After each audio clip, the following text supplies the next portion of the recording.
പൊക്കോളണം. ഇപ്പോൾ America Iran യുദ്ധം നടക്കുമ്പോൾ ഇവിടെ ആദ്യം ചാനലുകൾ ആഘോഷമാണ്. 2 മിസൈൽ അങ്ങട്, 3 ഡ്രോൺ ഇങ്ങോട്ട് ചീറി ആഘോഷം നടന്നു. ഇപ്പോൾ അടുക്കളയിലേക്ക് എത്തി. നമ്മൾ കാഴ്ച കണ്ടുകൊണ്ടിരുന്നത് നമ്മുടെ ജീവിതത്തിൻ്റെ എല്ലാ തലങ്ങളിലേക്കും വരികയാണ്. അത് കൈകാര്യം ചെയ്യുന്നതിൽ കേന്ദ്ര സർക്കാരിനുണ്ടായിട്ടുള്ള പാളിച്ചകൾ, ഇതെല്ലാം നമ്മുടെ നാട്ടിൽ എന്തെല്ലാം മാറ്റമുണ്ടാക്കും എന്ന് കരുതി ചെയ്യുന്നതിലുള്ള പാളിച്ചകളാണ് ഇപ്പോൾ ഈ പ്രതിസന്ധിയിലേക്ക് എത്തി. ഞാൻ എൻ്റെ വിശദാംശങ്ങളിലേക്ക് പോകുന്നില്ല.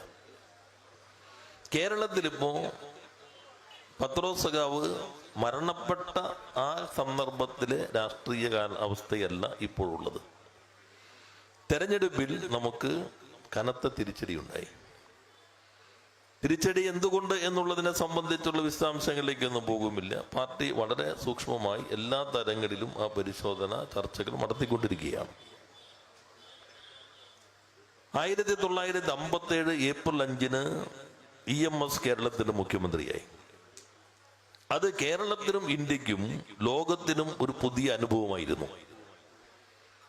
അന്ന് ആന്ധ്രയിലാണ് കമ്മ്യൂണിസ്റ്റ് പാർട്ടി അധികാരത്തിൽ വരിക എന്നാണ് പലരും കണക്ക് കൂട്ടിയിരുന്നത്. പക്ഷെ ആന്ധ്രയിൽ അന്ന് അധികാരം നമുക്ക് കിട്ടിയില്ല. കേരളത്തിൽ അധികാരം ലഭിച്ചു. 1957 മുതൽ 1987 വരെയുള്ള 30 വർഷത്തിൽ കമ്മ്യൂണിസ്റ്റ് പാർട്ടിയോ ഇടതുപക്ഷ പാർട്ടികളോ നയിക്കുന്ന ഗവൺമെന്റുകൾ 6 വർഷമാണ് ഭരിച്ചിട്ടുള്ളത്. 57, 59, 67, 69, 80, 82.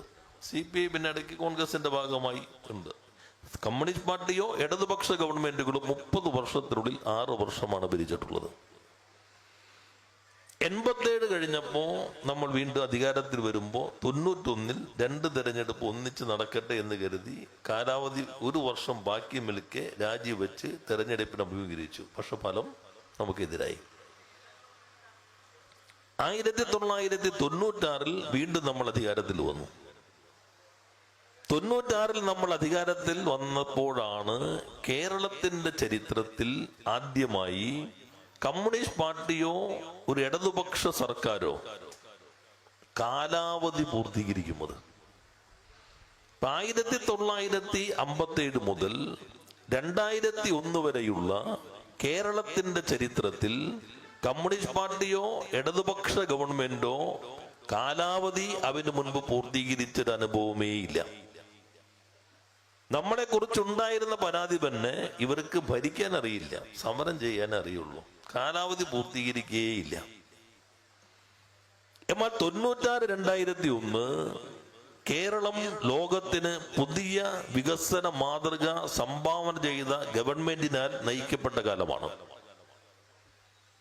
അതേവരെയുള്ള ലോകത്തിന്റെ അനുഭവത്തിൽ ആസൂത്രണം ഒരു കേന്ദ്രീകൃതമായ പ്രക്രിയയായിരുന്നുവെങ്കിൽ എല്ലാ വിഭാഗം ജനങ്ങളെയും പങ്കെടുപ്പിച്ചുകൊണ്ടുള്ള വികേന്ദ്രീകരണ ആസൂത്രണം, ജനകീയ ആസൂത്രണം 96-2001 നായനാർ ഗവൺമെന്റിന്റെ സംഭാവനയാണ്. വലിയ മാറ്റം നമ്മുടെ ജീവിതത്തിലുണ്ടായി, സാമ്പത്തിക ജീവിതത്തിലും സാമൂഹ്യ ജീവിതത്തിലും. എന്നാൽ ആദ്യമായി കാലാവധി നമ്മൾ പൂർത്തീകരിച്ച ഘട്ടത്തിൽ ഈ ഗവൺമെന്റുകൾ നേരത്തെ 2 വർഷം കിട്ടുമ്പോഴും ഒത്തിരിയേറെ മൗലിക മാറ്റങ്ങൾ വരുത്തില്ല, അതിലേക്കൊന്നും കിടക്കുന്നില്ല. ഈ ഗവൺമെന്റ് തുടർന്നാൽ, കമ്മ്യൂണിസ്റ്റ് പാർട്ടിയുടെ നേതൃത്വത്തിലുള്ള ഒരു ഇടതുമുന്നണി ഗവൺമെന്റ് കേരളത്തിൽ തുടർന്നാൽ പിന്നെ കേരളത്തെ പിടിച്ചാൽ കിട്ടില്ല എന്ന കാഴ്ചപ്പാട് എല്ലാ വലതുപക്ഷ ശക്തികൾക്കും ഉണ്ടായി. 2001 നിയമസഭാ തെരഞ്ഞെടുപ്പ് ഇടതുപക്ഷത്തിനെതിരെ എല്ലാ ശക്തികളും കേന്ദ്രീകരിച്ച തെരഞ്ഞെടുപ്പാണ്. ജാതിമത സാമുദായിക ശക്തികൾ, വർഗീയ ശക്തികൾ, മൂലധന ശക്തികൾ എല്ലാവരും, അതിനകത്ത് ഉദ്യോഗസ്ഥ സംവിധാനം, അവസാന ഘട്ടത്തിലെ സാമ്പത്തികമായിട്ടുള്ള പ്രതിസന്ധി സൃഷ്ടിക്കുമ്പോൾ ബ്യൂറോക്രസിയുടെ ഒരു വിഭാഗം ഉൾപ്പെടെ എല്ലാവരും കാലാവധി പൂർത്തീകരിച്ച ഈ ഗവൺമെന്റ് തുടരരുത് എന്ന നിലപാടോടെ ഒത്തുചേർന്നു. ആ തെരഞ്ഞെടുപ്പിലാണ് മുന്നണി സംവിധാനം കേരളത്തിൽ വന്നതിന് ശേഷം ഏറ്റവും കുറഞ്ഞ സീറ്റ് ഇടതുപക്ഷ ജനാധിപത്യ മുന്നണിക്ക് ലഭിക്കുന്നത് 40 സീറ്റ്. എറണാകുളത്ത് ഒറ്റ സീറ്റാണ് കിട്ടിയത്, പെരുമ്പാവൂര്. അതിനു മുൻപ് 77-ൽ വലിയ തിരിച്ചടി ഉണ്ടായി. അപ്പൊ മുന്നണി സംവിധാനം ഈ രൂപത്തിലല്ല. 77-ൽ ആകെ 17 സീറ്റാണ് കമ്മ്യൂണിസ്റ്റ് പാർട്ടി കിട്ടിയത്, CPM-ന് കിട്ടിയത്. മുന്നണിക്ക് 23 സീറ്റ്. എന്നാൽ 80 എത്തിക്കഴിഞ്ഞപ്പോ വലതുപക്ഷ ശക്തികൾക്കകത്ത് ഭിന്നിപ്പിനെ കൂടി ഉപയോഗപ്പെടുത്തിക്കൊണ്ട് 2-3 വർഷം പൂർത്തീകരിക്കുമ്പോഴേക്കും ഇടത് മുന്നണി അധികാരത്തിൽ വന്നു. അന്ന് മുതലാണ് പുതിയ മുന്നണി സംവിധാനം വരുന്നത്. പക്ഷെ പിന്നീട് അവര് തിരിച്ചുപോയി. പിന്നെ നേരത്തെ പറഞ്ഞ പോലെ 87-ൽ വീണ്ടും വന്നു. ഈ കാലാവധി ആദ്യമായി പൂർത്തീകരിച്ച 96-2001-ലെ ആ ഗവൺമെന്റിനെതിരെ എല്ലാ ശക്തികളും ഒത്തുചേർന്നപ്പോ നമുക്ക് ഏറ്റവും കുറഞ്ഞ സീറ്റ് കിട്ടി.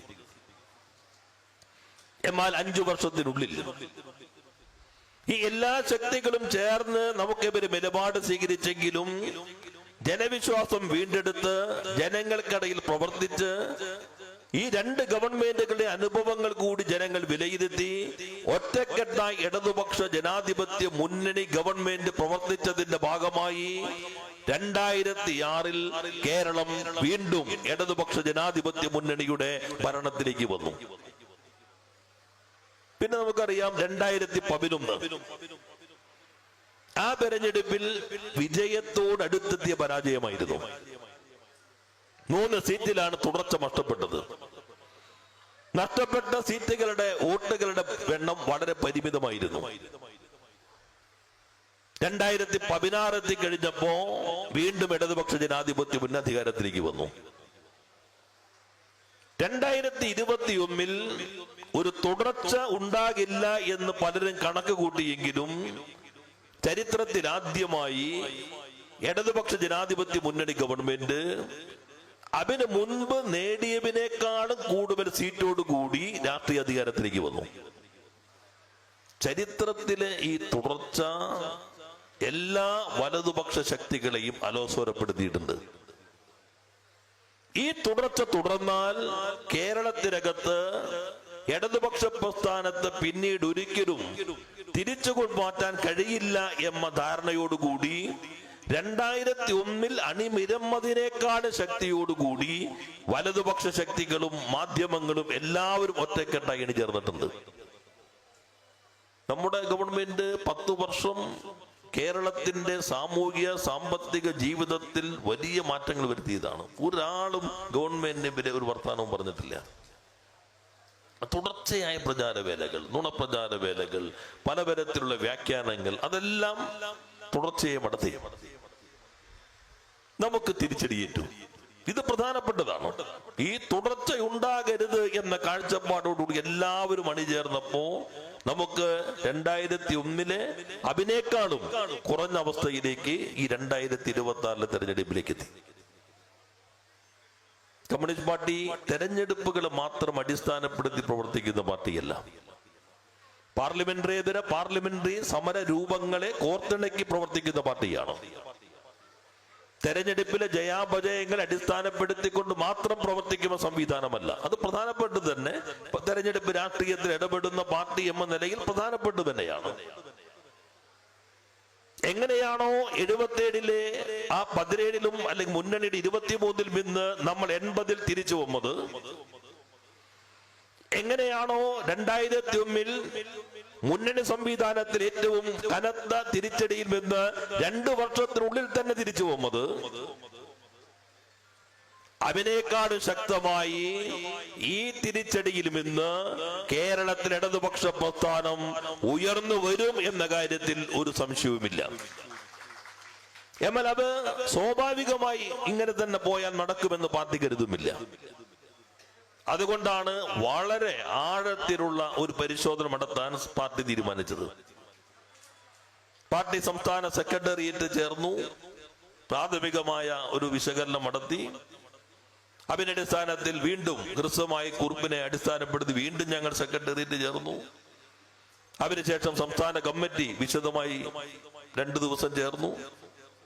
ഇപ്പൊ ജില്ലാ കമ്മിറ്റികൾ ചർച്ച ചെയ്യുകയാണ്. അതിനുശേഷം ഏരിയ കമ്മിറ്റികൾ ചർച്ച ചെയ്യും. എന്തുകൊണ്ട് ഇത്രയും മാറ്റങ്ങൾ മനുഷ്യ ജീവിതത്തിൽ വരുത്തിയിട്ടും നമുക്ക് അനുകൂലമായി ജനങ്ങൾ വോട്ട് ചെയ്തില്ല? ഏതെല്ലാം തരത്തിലുള്ള പ്രചാരവേലകൾ സ്വാധീനിച്ചു. എന്താണ് കാരണം? അപ്പൊ ചിലർ എന്തായാലും 10 കൊല്ലായില്ലേ, ഒന്ന് മാറിക്കോട്ടെ. എന്തിനാ മാറണ? കാരണമൊന്നുമില്ല, എന്നാലും മാറിക്കോട്ടെ എന്ന് പല ചിന്തകളുണ്ടാവും. ഇന്നതാണ് എന്നതിലേക്ക് ഞാനിപ്പോ എത്തുന്നില്ല. ഇത് വളരെ സൂക്ഷ്മമായി മനസ്സിലാക്കാനും എബിരാളി എങ്ങനെയൊക്കെ പ്രവർത്തിച്ചാട്ടാണ് ഈ തെറ്റായ ഒരു ആശയഗതികൾ എത്തിക്കാൻ കഴിഞ്ഞത്. നമ്മൾ എന്തെങ്കിലും തിരുത്തേണ്ടതുണ്ടോ? നമ്മുടെ ഇതെല്ലാം കറക്റ്റാണ്, ഒരു കുഴപ്പമില്ല, എന്നാൽ ജനങ്ങളാകെ വോട്ട് ചെയ്തത് കുഴപ്പമായി. എന്തായാലും ജനങ്ങൾ നൽകിയ വിധി നമുക്കെതിരാണ്. ആ വിധിയെ വിനയത്തോടു കൂടി നമ്മൾ ഉൾക്കൊള്ളുന്നു. എന്നാൽ ഇങ്ങനെ ഒരു വിധി വരാനിടയാകുന്ന രൂപത്തിലുള്ള ഭരണമായിരുന്നില്ല എന്ന് നമ്മൾ കരുതുന്നു. അതിനപ്പുറത്ത് എന്താണ് പൊതുവെ സമൂഹത്തിനകത്ത് ചർച്ച ചെയ്യുന്നത്? എന്തെങ്കിലും കുറവുകൾ ഉണ്ടോ? പാർട്ടി എന്ന നിലയിൽ, മുന്നണി എന്ന നിലയിൽ മാറ്റം വരുത്തേണ്ടതുണ്ടോ? തിരുത്തേണ്ടതുണ്ടോ? പ്രചരണ രീതികൾ മാറേണ്ടതുണ്ടോ? പ്രവർത്തന രീതികൾക്കകത്ത് മാറ്റങ്ങൾ ആവശ്യമാണോ? ആ വിശദമായ ചർച്ചകളിലൂടെ ഒരേ ശരീരം എന്ന രൂപത്തിൽ ഒറ്റക്കെട്ടായി പാർട്ടിയും മുന്നണിയും പ്രവർത്തന പദ്ധതികൾ ആവിഷ്കരിക്കും. ഇനിയിപ്പോ കുറച്ചു കാലം ഇപ്പോ അവര് ഭരണത്തിലേക്ക് വരുന്നു, ജനങ്ങൾ അവർക്ക് അനുകൂലമായി വിധി എഴുതിയിരിക്കുന്നു. അത് നമ്മൾ ശ്രദ്ധാപൂർവം നോക്കുക. അവരുടെ പ്രവർത്തനങ്ങൾ ഇപ്പൊ ഇതാണ് വിധി, ഇതാണ്. കുറച്ചു ദിവസം കാത്തിരുന്നല്ലോ, അപ്പൊ ചിലരും ആയിക്കോട്ടെ, അവരുടെ രീതി അങ്ങനെയാണ്, അങ്ങനെ ആയിക്കോട്ടെ. ജനങ്ങൾ അവരെയാണല്ലോ ഇതെല്ലാം മനസ്സിലാക്കിയിട്ടാണല്ലോ അവരെ തെരഞ്ഞെടുത്തിരിക്കുന്നത്. ആ വിധിയാ നിൽക്കട്ടെ. ഇനി ഇപ്പൊ പറയേണ്ട വണ്ടികളെല്ലാം മുഖ്യമന്ത്രിക്ക് 40 വണ്ടി ഉണ്ടായിരുന്നു. നമ്മളെ അദ്ദേഹത്തിന്റെ സുരക്ഷയ്ക്ക് എന്താണോ കൊടുത്തിരുന്നത് അതാണ്. വണ്ടിയൊന്നും വാങ്ങില്ല. ഇപ്പൊ ഞാൻ മന്ത്രിയായി 5 കൊല്ലം ഒറ്റ വണ്ടിയായിരുന്നു. ആ വണ്ടി അതിന് മുൻപത്തെ മന്ത്രിസഭയിൽ TP രാമകൃഷ്ണൻ ഉപയോഗിച്ച അതേ കാറാണ്. മിക്കവാറും മന്ത്രിമാരും അത് തന്നെയാണ്. കഴിഞ്ഞ ഗവൺമെന്റും മുഖ്യമന്ത്രിക്ക് പോലീസ് സുരക്ഷാ സംവിധാനം അവരുടെ വണ്ടി കൊടുക്കും. മിക്കവാറും എല്ലാ മന്ത്രിമാരിലും പഴയ മന്ത്രിമാരും ഉപയോഗിച്ചാണ്. ഞാൻ ഉപയോഗിച്ച TP രാമകൃഷ്ണൻ ഉപയോഗിച്ച വണ്ടിയാണ്. അതാണ് 5 കൊല്ലവും ഓടിക്കൊണ്ടിരുന്നത്.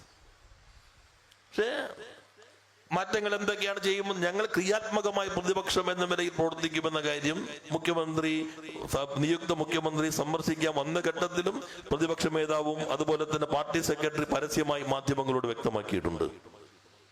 ഈ ഘട്ടത്തിൽ മറ്റു കാര്യങ്ങളിലേക്കൊന്നും പോകുമില്ല.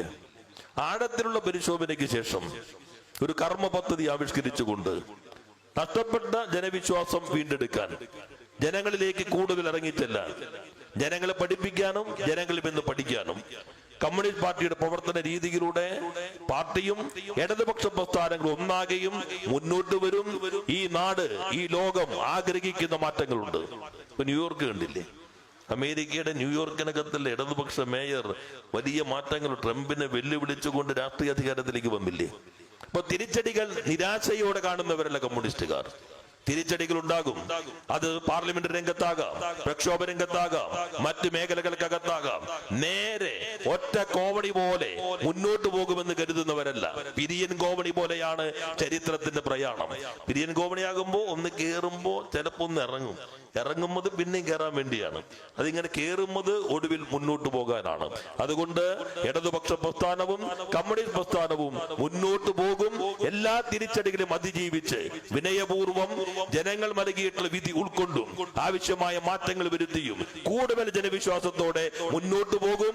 അതിന് സഖാവ് പത്രോസിനെ പോലെയുള്ളവരുടെ സ്മരണകൾ നമുക്ക് കൂടുതൽ കരുത്ത് നൽകട്ടെ എന്ന് മാത്രം സൂചിപ്പിച്ചുകൊണ്ട് ഈ അനുസ്മരണ പൊതുയോഗം ഉദ്ഘാടനം ചെയ്ത് അറിയിച്ച് വാക്കുകൾ അവസാനിപ്പിക്കുന്നു. എല്ലാവർക്കും അഭിവാദ്യങ്ങൾ.